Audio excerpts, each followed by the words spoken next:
Welcome, guys. I'm Al. I'm Daniel. And I'm Arash. And this is the Cult of Whiskey. All hail cow. Today we're talking about the Milk and Honey Elements Peated Cask release straight from Tel Aviv, Israel. Let's take a look if it's any good. Shalom.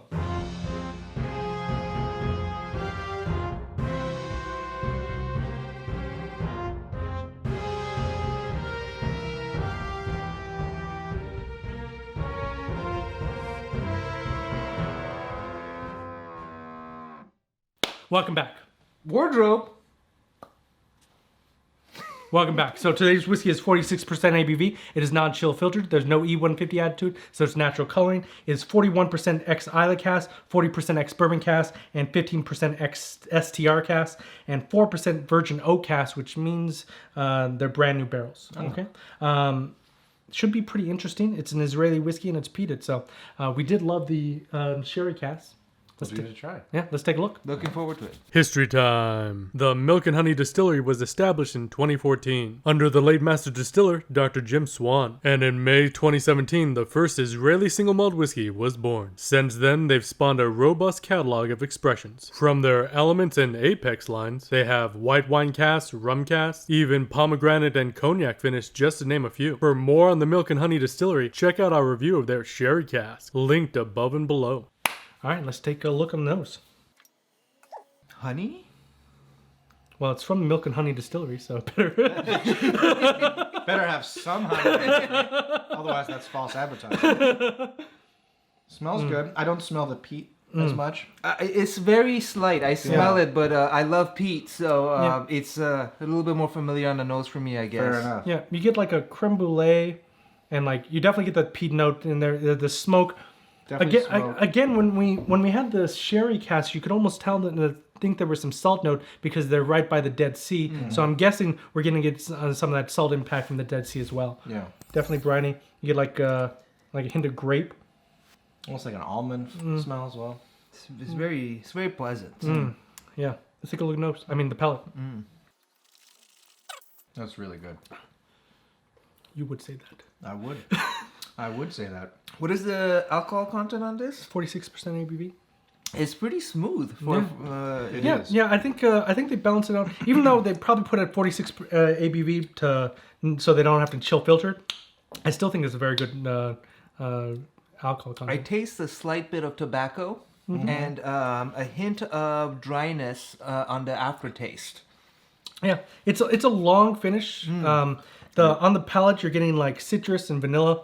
Yeah, it really lingers. Yes, lingers. That's an excellent point. And that peat is there throughout the entire experience. But it's really mild. Very subtle. Very subtle. Yeah, but it's there. It's there. You're getting that pears, that apple, caramel. It's got a warm mouthfeel. I almost feel like it's not quite tobacco, but it just has a bit of a tobacco-y sense, feel to it. I'm not quite sure. It's not quite pipe tobacco, but you're definitely getting a little bit of that tobacco leaf. That's not bad at all. It's kosher, just the way you like it, Daniel. I'd say that for how young this distillery is, they're doing great stuff. I think this is... I like this better than the sherry cask, and I love sherry cask, but I mean, this is... It's got a bit of a spicy tone to it at the end finish. After I'm kind of finished, I feel a bit of a spiciness to it. Yeah, it's a dry black pepper. Yeah. Very nice. Let's take a look at some water. Really brought out that citrus note. Yeah. Yeah, that citrus note came out with a little more water. Yep. It cuts So cut much the pepper. sweet. So much sweetness to it. Not overtly sweet, but compared to the initial peppery, smoky tobacco, Yeah. I can finally taste the honey I was smelling initially. Yeah, it cuts all the peppery stuff, and it's just on the back of the palate. But in the front of it is just that really citrusy, sweet, honey, nice flavor. You might even say you get milk and honey out of it. I want to go down. I think I would. L'chaim. L'chaim indeed. Wow. Well, I could drink that. Yeah, that's good old day. Let's see some ice. Yeah, let's do it. Oh, much sweeter. Yeah. Yeah, I don't think it holds up to the ice that well. Yeah, no. Yeah. You know what? The cold and the water together just cuts Like it cuts the sweetness, And it it- cuts the citrus, And it even cut the peat, which I it thought cut that the I peat. thought the peat would hold up to the ice a little better. but it didn't. It did not. No. It did not hold up. A lot less after finish too with it. Yeah, it just kind of washes away. Yeah, that's not very good No, on ice. I would say straight. Yeah, which you would think, Israel's very hot. You would want to drink your whiskey on ice every once in a Well, while. they don't really have ice. It's a European standard, huh? Yeah. Okay. Well, even especially the Europeans, they don't use ice at all. They don't use ice at all, no. Last time I was in London, man, I got one ice cube for like 8 bottles of Coke. Okay, like And you probably had to ask for it. I was in freaking Italy and it was like 105 degrees. I'm like, can I get one place with some AC? No, you cannot. No, sir. No. Not in England, not in Italy, and not in Germany. No. Exactly. All right. Ironically, though, in Greece, they do. Really? Yeah. At least that's been my Civilized. experience. Well, at least in that way. What's the price point? $57 to $70. That's a decent price. That's a decent price. Yeah, okay. What shelf do you think it goes on? Second or third? Yeah, I would put this in a second shelf. It's a nice whiskey. Yeah. It's not too expensive. It's not too sophisticated. But, honestly, it's not going to... Unless you're going to have international friends, they're not going to be that interested in this compared to some of the other whiskeys.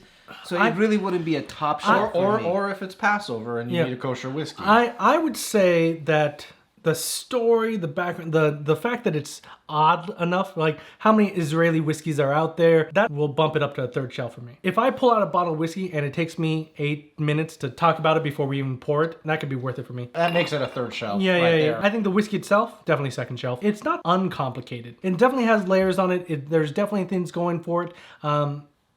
It's just, it's wanting a little. I think the age is going to bring out a lot more character on this. They're still relatively new. I think after a couple of years, I can't wait to see what they do. And when we see like a 12-year-old and a 16-year-old. I agree. I actually think I'm excited for what they've attempted to produce with the various types of casks, Yeah. putting it all together, the virgin wood, aging it the way, and next to this Dead Sea, Yeah. with the high salt content. Sure. Yeah, it's very interesting. I definitely recommend buying it at $57 or even up to that $70 mark. It's worth it. There's no against it. It's definitely worth it. Yeah. Especially if you're going to have friends who want kosher drinks. Yeah. That's very true. L'chaim. Okay.